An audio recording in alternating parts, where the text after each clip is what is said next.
কোনো ধরনের সাধারণ মানুষ, আমি শুধুমাত্র সাধারণ শিক্ষার্থী বলছি না, একেবারে সাধারণ শিক্ষার্থী সহ কোনো সাধারণ মানুষ, নিরপরাধ মানুষ যারা এই ধরনের নাশকতার সঙ্গে কোনো ধরনের সম্পৃক্ততা নেই, তাদেরকে বিন্দু পরিমাণ যেন কোনো ধরনের হয়রানি করার কোনো সুযোগ নেই। পুলিশ কমিশনার স্যারের স্পষ্ট নির্দেশনা রয়েছে এবং ব্লক গ্রেডে আমরা এই কারণে সিনিয়র অফিসার ডেপ্লয় করেছি।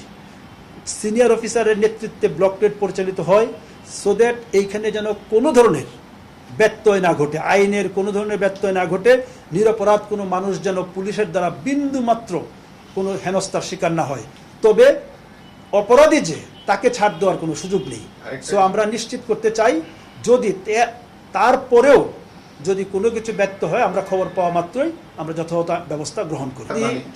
স্পেসিফিক যদি বলতে পারেন, এইটি কিন্তু অনেক পুরনো একটি শব্দ, গ্রেপ্তার বাণিজ্য। এই শব্দ, এই যে দুটি শব্দ গ্রেপ্তার এবং বাণিজ্য, এই শব্দ দুটি কিন্তু অনেক আগে থেকেই প্রচলিত। কাজেই পুলিশ কমিশনার স্যার যেদিন থেকেই এই ব্লক রেডের নির্দেশ দিয়েছেন, সেদিন থেকেই পুলিশ কমিশনার স্যার কিন্তু এই দুটি শব্দের ব্যাপারে অত্যন্ত সতর্ক রয়েছেন।